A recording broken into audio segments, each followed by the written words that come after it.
Hello and welcome to Aero Innovations. I'm Aero and I'll be your host this evening. If you're new to the channel, welcome. I'm a low stakes specialist, a poker coach, and I've been a pro for a very long time. I currently live and play poker out of Las Vegas. Those who are familiar with my channel know that I don't play very long sessions. I take every precaution to strengthen my mental fortitude. This means I nap before every session. I don't eat while I play. I try to keep my sessions short and concise, and I limit myself to a 2 buy-in rule. I have an extremely high win rate and hourly, but on the downside, I don't play very many sessions a week, and I don't play for very long either. It's very much possible to make more than I do on a monthly basis, simply by putting in more hours and more effort. But if you like the concept of being a lazy bum like me, and still making over 10K a month consistently, then maybe this is the channel for you. On my channel, I break down every notable hand I play, so you can get my thought process and maybe pick up a trick or two. Tonight's session takes place on Tuesday, September 18th. Although I guess it's technically Wednesday morning since we don't start until 1:09 in the morning. We're playing 2-5 no limit hold'em at the Wynn Encore in Las Vegas, where I buy in for $1,500, which is 300 big blinds. The second hand I'm dealt in, +1 opens to 20 with a full stack of 1,500. He's a tight Asian OMC. The hijack calls. I have ace-jack offsuit in the small blind. It's an okay hand.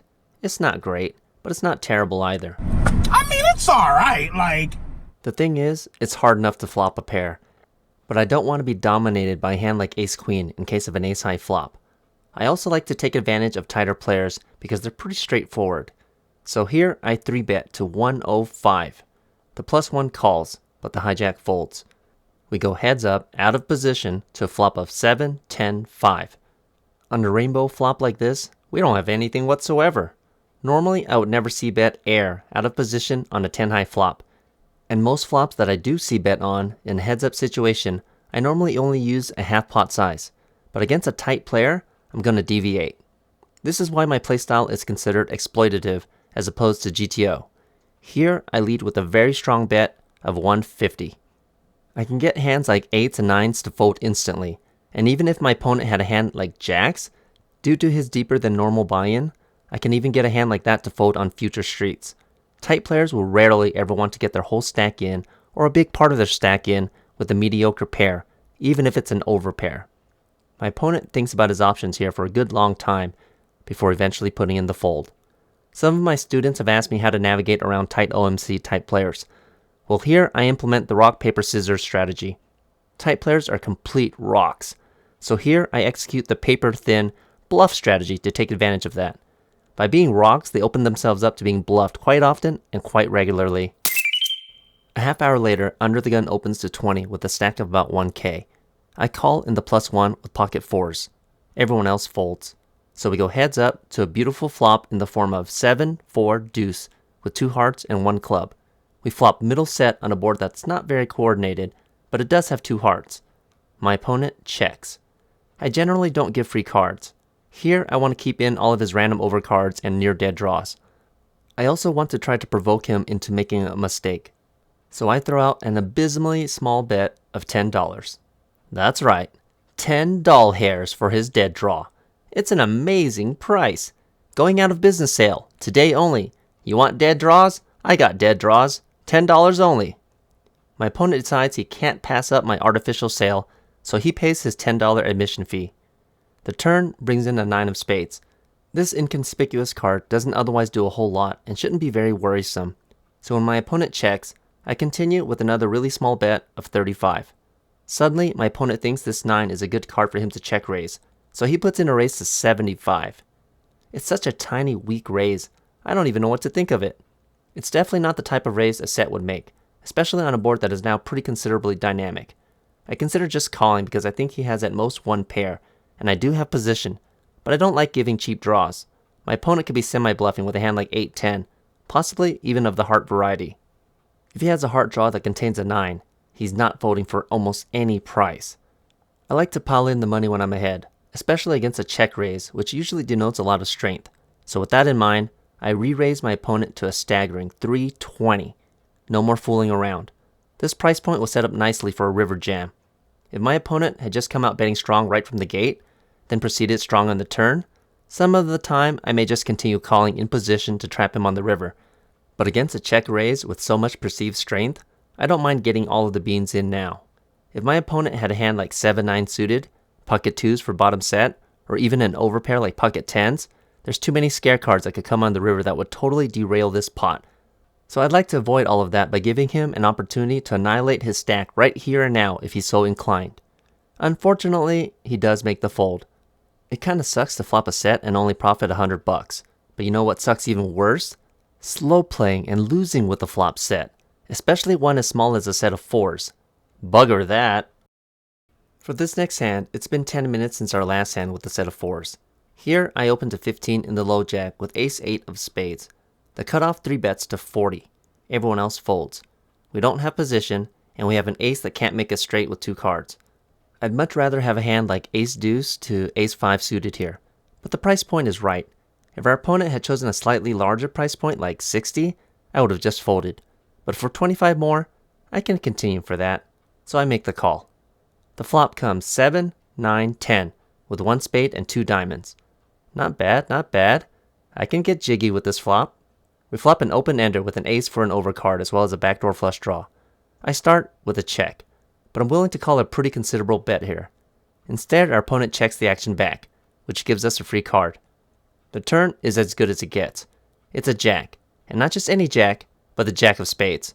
We hit our straight with outs to the nut flush redraw. However, our opponent has expressed very little interest in this pot. He could have ace high. He could also be holding a hand like king queen, which actually has us in pretty bad shape right now. In position, if our opponent checks here, I would definitely put in a bet, maybe half pot. But out of position, I think the best play is a check. This would give our opponent room to hang himself with a bluff, or even a semi-bluff with a hand like ace-queen. And in the rare instance where he actually has us beat, we can get a cheaper draw here, as he'll have no idea how strong our hand actually is. So I proceed with another check. Unfortunately, our opponent checks again. As if the turn wasn't good enough, the river is the deuce of spades, giving us the absolute nuts. Okay, time to go for some value. However, first I'd like to point out a common mistake a lot of amateur players make here, and one that I used to make myself. Since we missed out on value on the turn, oftentimes players will try to make up for that value with a super hard overhead smash here. Think about it rationally though. Our opponent has checked back the flop, as well as the turn. His hand can't be all that strong. If he had bet the flop, and then again on the turn, this is when we would go for excruciating value with a full pot-sized bet, or even an overbet.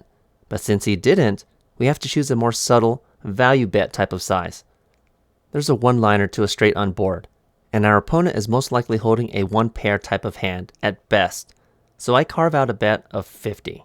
He makes the call, so we chop him up like sushi and show him our nuts. Oh wait, is that too explicit? Am I allowed to say that on the air? About 15 minutes later, Under the Gun opens to 15 with a $1,600 stack. Here, I have 6-9 of hearts. Yeah, boy. Which is a double gapper. I don't advise my students to play double gappers, but here I'm going to call for one reason and one reason alone. I'm on the button. I open my range almost infinitely to limps and small 3x types of raises when I'm on the button. Don't try this at home though, folks. I'm a trained professional. In other words, don't copy these types of plays unless you're super comfortable with playing loose in position.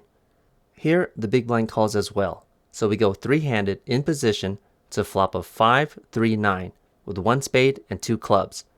Both opponents check to me. Alright, so far so good. We actually have one of those rare instances where we flop top pair and we're most likely good. Our kicker is nothing to write home about, so I start with a 2/3 pot bet of 30. The big blind calls, which prompts the Under the Gun original raiser to call as well. The turn is an ace of diamonds. Big blind checks. Suddenly, Under the Gun comes out betting for 80. I have a couple of choices here. The standard play is to just call.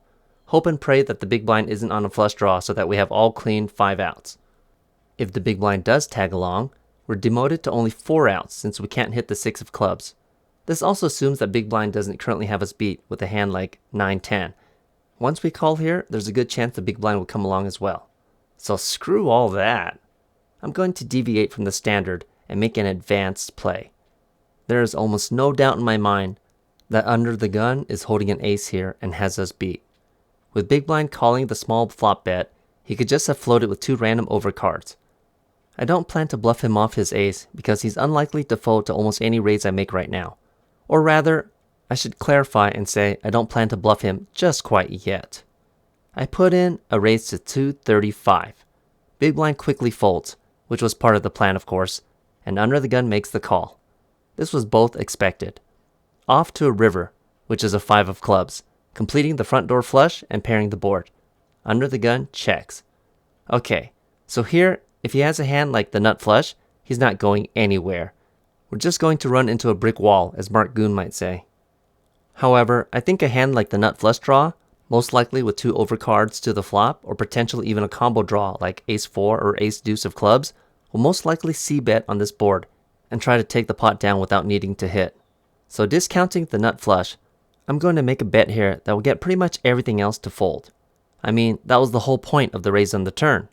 I was fully planning to smashburger the heck out of any and all river cards, except maybe another ace, because then our opponent is unlikely to fold to almost any bet. So here, I throw out an overbet of 725 into the pot of 615. Could our opponent show up here some of the time with a hand like ace 5 of hearts? Sure, but that's pretty much the only combination of suited aces he's going to call here with, other than the nut flush, and I'm willing to take that chance. Thankfully, he folds pretty quickly, so we get this one through. Again, this is pretty high level stuff, with foresight into what I'm going to do on the river before I actually get there. So save moves like this for when you're way more comfortable with the game. We're talking like way more comfortable. It's a full 40 minutes until we play our next notable hand. Here, I open to 15 in the middle position with pocket 9s. The cutoff 3 bets to 45 with a 4K stacked that more than covers us. Everyone else folds, and I make the call. We go heads up, out of position, to a flop of 8, king 5, with 2 hearts and 1 spade. Not terrible, not great either. It certainly beats an ace-high flop. There's only 1 overcard to our pair, and there's no guarantee he actually has it. I start with a check. If our opponent were to bet here, I'd be willing to call up to half pot. If he gets too greedy, with a 2/3 pot bet or a full pot size bet, I'm just going to fold. I'd rather not commit more money into this pot, out of position, if we potentially only have 2 outs. Thankfully, he checks the action back. The turn is a 7 of clubs. Me likey, me likey. Now we have a gut shot draw to go with our pair. We're still beating all ace-high types of hands like ace-jack or ace-queen, and we're beating all airball hands that might raise in position like 10-jack or jack-queen suited. If we were in position, I would bet here if our opponent checked, but out of position, I continue with another check. We don't want to get raised off our equity. Our opponent thinks this is a good time to throw out a delayed c-bet, so he bets for $45. I think we're most likely ahead right now, so I make the call. I mean, we could theoretically be behind a hand like 10s, jacks, or queens, but even against those hands, we still have outs. The river is a beautiful 6 of hearts, giving us a straight. Sure, the front door flush does get there, but again I have to emphasize that suits are not nearly as important in 3 or 4 bet pots heads up. Our opponent would most likely have c-bet in position if he flopped a flush draw. If I were going to bluff, this would be the perfect card to do it with. It's a one-liner to a straight, and the flush also gets there. So with our value hand, we have to use a little bit of the same logic. Against a tighter opponent, I might throw out a really thin, tiny bet here. Probably something like 75 to $100. We would try to go for a bit of value with what looks like a really weak bluff attempt. Against this particular opponent though, he's somewhat more of a calling station. So I shoot out a slight overbet to the tune of 200. In all honesty, with how small his turn bet was, I don't think he really has much. So I guess I'm really just hoping for a super light hero call of some sort. Unfortunately, he makes the fold. But every small win still helps out with our bottom line. Time for a quick intermission. If you like what you see so far, I implore you to please smash that thumbs up like button. I offer free tips and tricks on how to crush low stakes, no limit hold'em with each and every vlog I release. So please subscribe to the channel if this is your sort of thing. Since our channel is so small, we don't make hardly anything for all the work we put in, all the time and effort it takes to release these vlogs. I make between $400 to $600 a month from YouTube ad revenue, and most of that goes to our editor Josh, who's actually making less than minimum wage to edit these videos. Our combined hope is that the channel will eventually grow to a sustainable level, which will reward all of the effort we've put in. Yes, my wife does edit about half the videos, so I do get slave labor for part of the work, but she has to split her time between editing these videos as well as our coaching videos for Patreon. Plus, she's constantly working on improvements to the visual appearances of the vlogs. Speaking of which, if you'd like to support the channel monetarily, feel free to hop onto our Patreon. For a low monthly fee, you can check out my coaching video series. If you're looking to improve your game, I do offer one-on-one coaching as well. Feel free to inquire on my Instagram or Patreon for rates. For me, it's personally rewarding. I actually charge less than I make an hour playing poker, but I really enjoy teaching. I love hearing when my students use my personally developed techniques and tell me about how much it's improved their game. For the rest of the night, there will be a straddle every hand, so we're playing 2, 5, 10 from now on. Here, I open to 45 in the hijack with pocket queens. The luscious ladies. The button and the small blind both call. So, sandwiched in the middle, we go 3 ways to a pretty good flop in the form of 8, 3, 10, rainbow. Small blind checks dark. He's the same opponent from the last hand. It's not going to get too much better for pocket queens than a 10 high board. So I start with a slightly over half pot c-bet of 80 into the $150 pot. The button folds, but the small blind calls. The turn brings in an inconspicuous looking 4 of hearts, putting 2 hearts on board. Big fan of this card. This is unlikely to improve our opponent's hand. Small blind checks again. This time, with the inclusion of the potential backdoor flush draw, I ramp up my bet sizing to 2/3 and shoot out a bet of 200. If he check raises here, I'm just going to fold.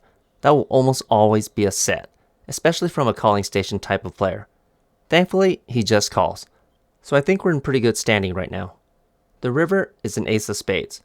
Not a big fan of this card at all. I'm not really worried about our opponent holding an ace so much as this is an action-killing card. If we were double barrel bluffing with an ace-high type of hand, we just got there in the river. So our opponent is unlikely to pay us much, if anything at all.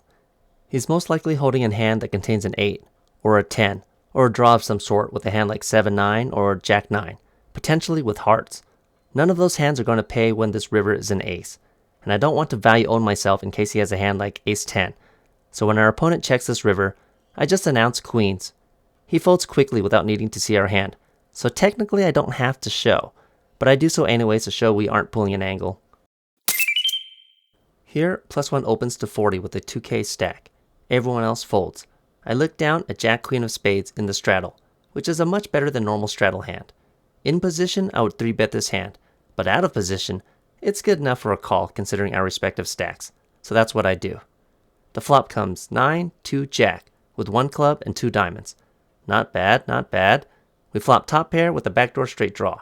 Since we're out of position, I start with a check. Our opponent checks the action back. Amazing! We most likely have the best hand. The turn is a 10 of clubs, putting 2 clubs on board to go along with the 2 diamonds. Our hand, which is already most likely the best hand, improves with an open-ended draw. Time to start building the pot. I throw out a 2/3 pot bet of 55 into the $85 pot. Our opponent makes the call. The river is a 4 of hearts, which is absolutely beautiful. Every single draw missed. We don't have to worry about being bluffed off our hand. However, since our opponent checked back the flop, he's unlikely to bluff this river. We need to bet our own hand here. Let's hope he has a hand with some showdown value like Ace-10 or something similar. Every draw did miss, so a hand with showdown value is very likely to call a decent sized bet here, as long as we don't get too greedy.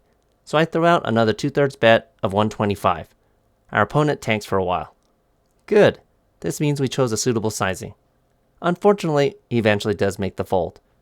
This is just another good exercise to show how big your bet should be and what sorts of bets you're targeting when you pick out a certain amount. Just don't pick random numbers out of a hat, and don't get too greedy unless you think your opponent has a strong enough hand to make a call. On the flip side, don't bet too small when you have a monstrous hand, especially on a draw-heavy board. For this next hand, it's near 5 in the morning, so we're getting pretty close to the end of our session. We've been playing just shy of 4 hours at this point. Here, the hijack opens to 25, which is a very weak raise considering the live 10. Everyone else folds to me in the small blind. I have Ace-King offsuit, but we're out of position, so I charge for that inconvenience with a hefty 3-bet to 85. The big blind and straddle both get out of the way, but our opponent makes the call. We go to a flop heads up out of position, but it's a good one. It's deuce, king, jack, rainbow. I start with a slight down bet to 75. He makes the call. Good. Everything going according to plan so far. The turn is an inconspicuous 3 of clubs, keeping the board deliciously rainbow. In heads-up situations, on rainbow boards like this, I generally like to keep my bets roughly around half pot, whether I have pocket aces here or even a set like jacks or kings. I'm generally going to use roughly the same bet sizing. So here, I continue with another bet of 150. Our opponent quickly calls again. The river comes, and it's not my favorite. It's a 9 of diamonds. Queen 10 rivers the nuts, and that's the most likely draw on this board. The pot is already pretty bloated for a one pair type of hand, so I don't want to make a value bet here only to get shoved on. I'd be forced to fold. So I exercise a bit of caution and pot control with a check. Our opponent should check back any king or jack that he's holding. Thankfully, that's what he does. So I show, and it's good.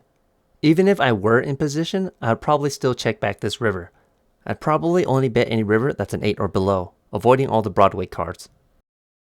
A half hour after our last hand, we're dealt king-queen offsuit in the cutoff. +1, a conservative Asian pro named Edward, opens to 25 with a full $1,500 stack. The hijack calls. I put in the call in the cutoff, and the small blind comes along as well. If I were at the top of my range with a hand like ace-queen or ace-king, I'd probably bump the action up here to about 100 or 125. Here we go four-handed in position to a flop of 2, 9, king with 2 hearts and 1 diamond. This is a pretty good flop for our hand. We flop top pair with a great kicker on a board with a potential flush draw and a few different gut shot draws. Edward starts with a check. The hijack leads for 65. I consider raising, but we do have position, so let's wait to see what happens on the turn. I just put in the call. Small blind folds, but Edward calls, so that's a bit disconcerting. The turn is a 10 of spades. Jack-queen makes the nuts. If either opponent bets here, I'm just going to fold. Interestingly enough, they both check. Okay, so what's the best case scenario here? Is Ed holding the nut flush draw? Maybe a combo draw of some sort? If so, then maybe the hijack is holding king-jack? Maybe I have those hands backwards and Ed is the one with king-jack? I mean, we would need both of our opponents to be holding almost those exact hands to be any good here. I can go either way between betting or checking back the action. If I do go for a bet, I'm still folding to any resistance in the form of a check raise from either opponent. If I weren't last to act, I would definitely check on this card. But since both opponents check to me, there's always the chance they could both be on the same heart flush draw.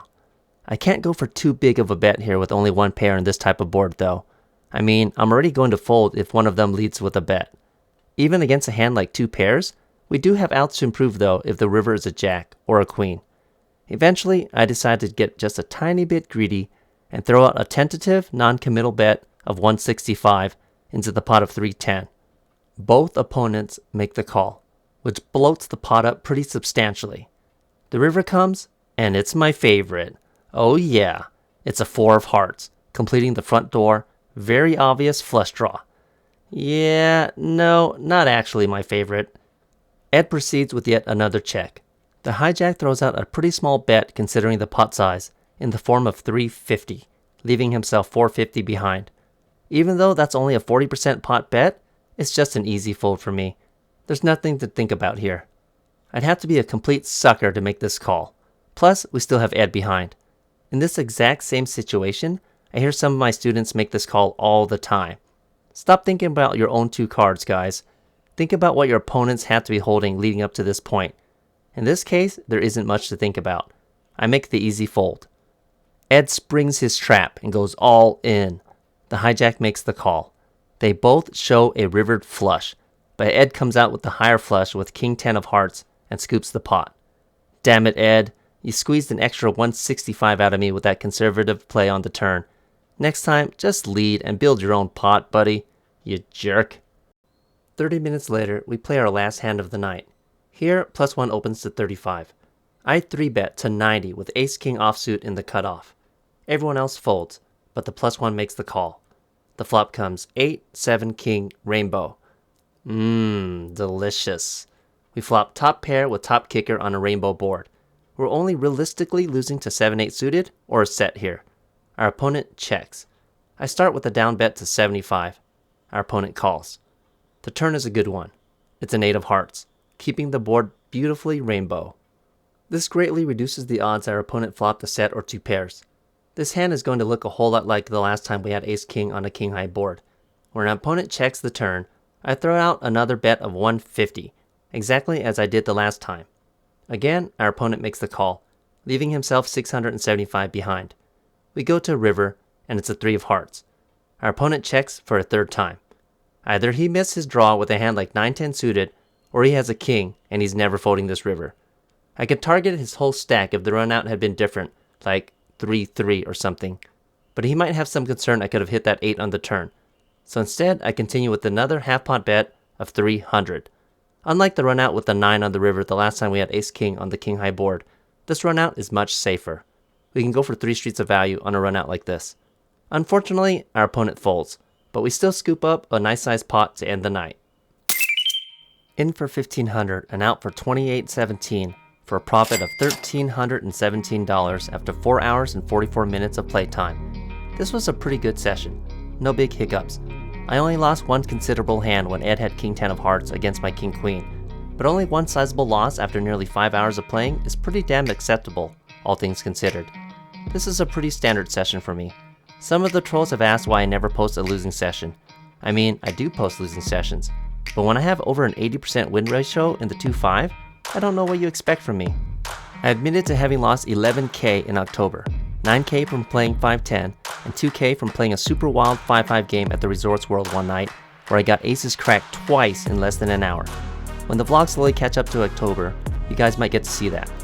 In September, however, I made nearly 14k playing barely over 20 hours a week, so there's not very many losses to show. You guys are always welcome to watch me play on stream as well. Fridays and Saturday nights, I'm usually invited to play with the team from the Absolute Nuts YouTube channel. They stream live usually between 9 p.m. to 2 a.m. Pacific Standard Time. This is the same live stream where you can often see players like Frankie C and Michael Mizrachi play in. They've also had other big names like Andrew Nemi, Mariano, and even Corey Eyring showed up on their stream once. So far on their stream, I'm up 7 wins with 3 losses, averaging over $200 an hour. I'm the guy with the Aero shirt and the mask. Again, if you like what you saw today, please hit that like button, subscribe to the channel, hit the notification bell, and I hope to see you in the next video.